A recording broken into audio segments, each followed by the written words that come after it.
gorgeous and beautiful people. It's Rudolph the Red-Nosed Reindeer back at you again.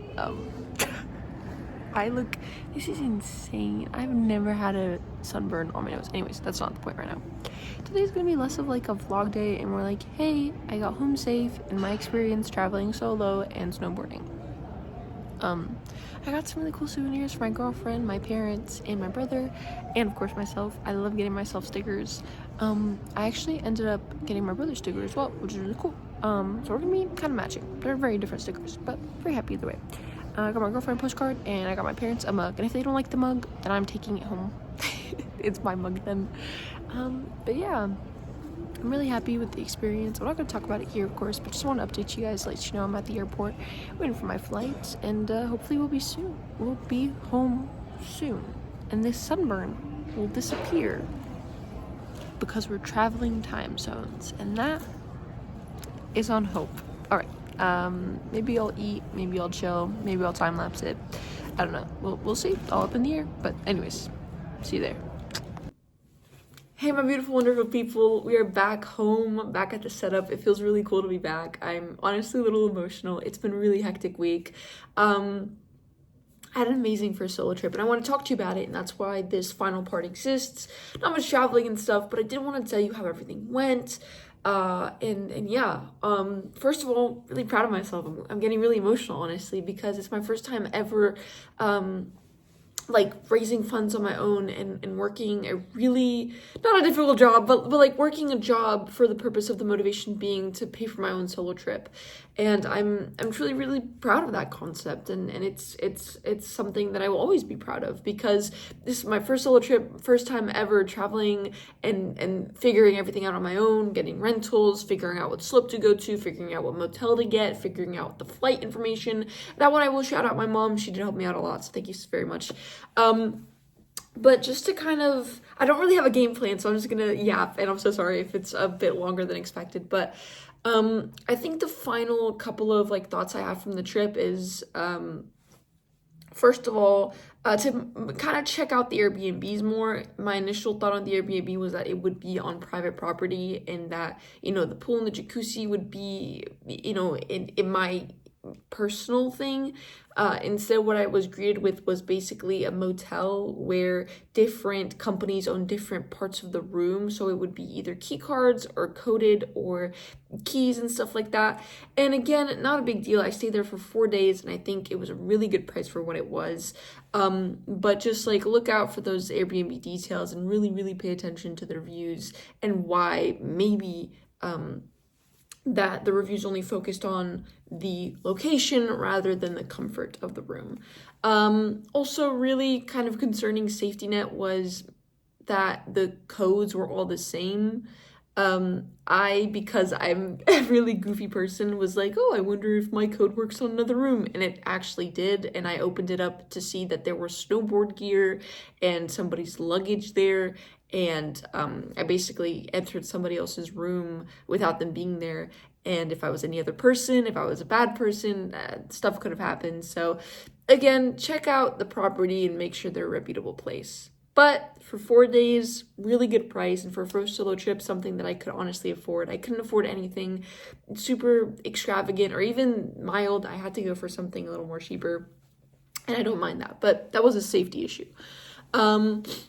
The snowboarding part was really good. I'm really proud of myself for, I had already chosen what mountain I wanted to be on, and it was a really good mountain that I chose, because every other mountain was actually closed, because actually Colorado this year in 2026 was one of the worst snow years that they had, and a lot of the slopes actually ended up closing early or got locked down. But the basin is known for being something that is open all the way till May, and even that had a really tough season. The ice really sucked, but I'm still proud of myself for going snowboarding. I really want to make it a regular thing. I would love it if one day I moved to a state where snowboarding was kind of like a 6-month thing, instead of like a 4-day or 2-week trip that I do. But a lot of fun, really enjoyed it. Snowboarding is such a freeing thing. When it came to solo traveling and safety, I have nothing to say. I felt really safe. I really trusted my gut. And there were a lot of really nice people that I had met. people who really helped me out when I looked like a tourist, and people who were just really kind when I just looked like a regular snowboarder, just learning the ropes.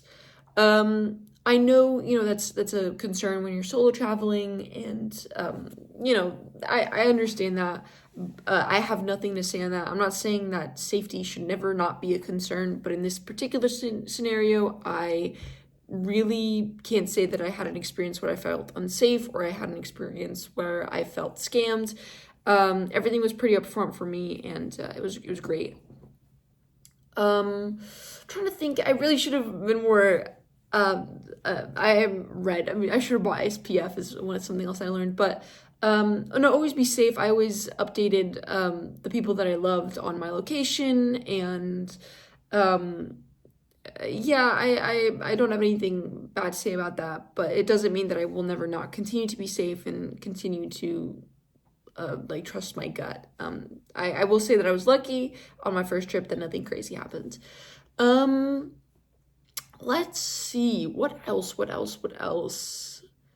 Budgeting. Did a really good job at that. I saved up $2,300, and I only ended up spending about half the amount, or over half the amount. I think I'll put my total spending here, but I also will say that I used the Colorado budget for visiting my family budget, because I ended up saving so much that I did spend a couple hundred over there. And I'll say that I budgeted pretty well. I would always rather over budget than under budget. And I think for a 4-day and then another 2 days, for a 6-day trip, I think the amount that I spend is pretty good. There were definitely scenarios where I could have saved more money and, maybe not gone to this restaurant and maybe not paid for this Uber and maybe taken public transportation. But again, when you're solo traveling, the only person you have to think about is yourself. And I think it's a personal preference of, do you want to spend $20 on Uber, or do you want to wait 30 minutes for this $3 bus? And in this particular trip, I was way more focused on my time, and I didn't want to wait 30 minutes and then another 20 minutes and then get to the base in 50 minutes, rather than I wait 20 minutes for an Uber and I'm there in 10. You know what I mean? In this trip, I was way more focused on saving my time rather than my money. And I do think that's a personal preference. If you would rather save your money and you don't care about your time, go for it. But I'm just a person that you only live once, and time can go so fast. And I'd rather just spend money on the Uber and be done with it and be at the base and not have to worry about missing this public transportation and then waiting another 60 for that, because that does happen when you're in a new place for a couple days and the bus systems work differently and the transportation systems work differently. When it comes to food, kind of the same logic of I didn't want to try and find a cheaper place for fear of I didn't like the food. I also didn't pressure myself on eating food I didn't like, even though I had spent money on it, because just I want to have a healthy relationship with food, and I also want to have a healthy relationship with money. And if I didn't like something, I was just eat one more bite, 2 more bites, and then you're done if you still don't like it. For restaurants, again, it was solo, so if I was ordering a $50 steak, it was just the $50 steak that I was ordering, and it would fill me up for another 6 hours of my day, and I needed the protein. I was really sore. And I think it's just another personal preference of I had already had this money saved up. This is the trip I'm using it for. And I was already seeing there being a correlation of me having had over budgeted. And I was why not? And again, just another personal preference. In future trips, I might not do that. There might be a situation where I under budget and need to save money, and that's when the time of finding a cheaper location and the commitment of that will be different. But in this specific scenario, in this specific time, I had a great time eating whatever I wanted and going wherever I wanted, and not worrying about the cost per se.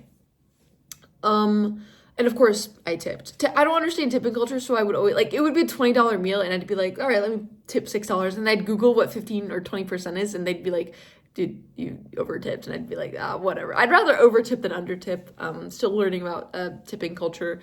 What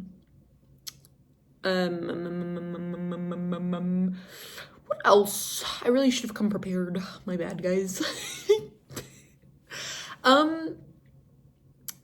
Okay, I talked about budgeting, transportation. Colorado is a semi-remote place.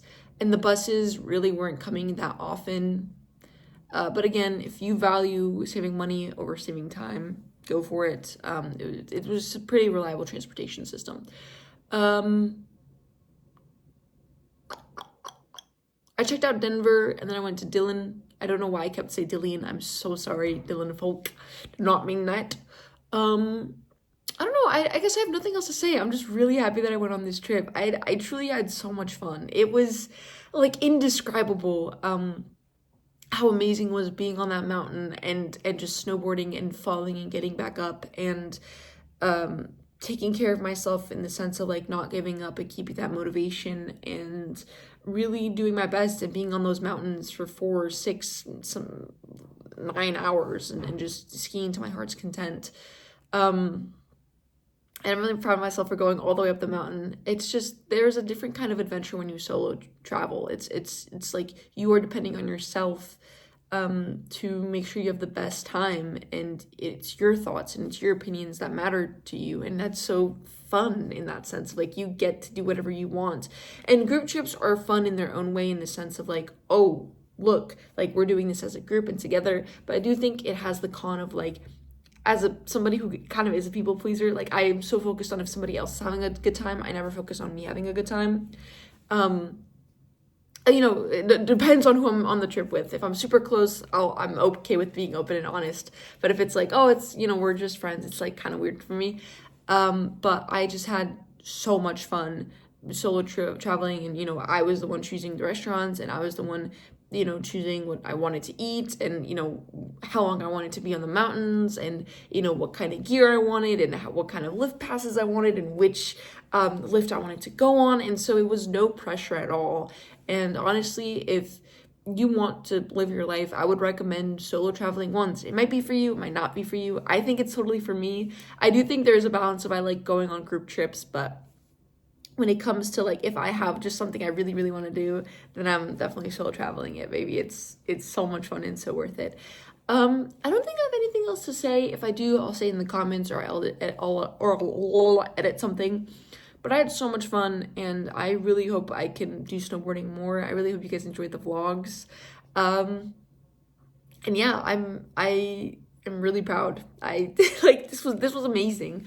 Yeah, thank you guys so much for watching the vlogs. I hope you guys enjoyed. I miss doing vlogs. I hope I can save up more money and do more vlogs. Probably more stuff in New York. I mean, there's so much I still haven't seen as a New Yorker. It's really sick. Also, hey, happy anniversary, my love. Shout out to you. Yeah, I'm so grateful and so happy, and thank you guys for allowing this New Year resolution to be fulfilled. I really don't think I would have done this solo trip if I didn't have a YouTube channel, and I didn't do that New Year resolution video, because that pushed me to do this trip and save up the money.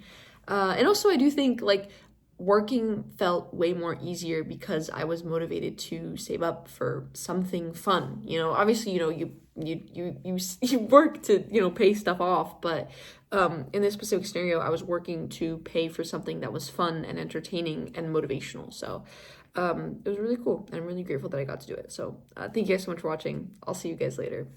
Peace.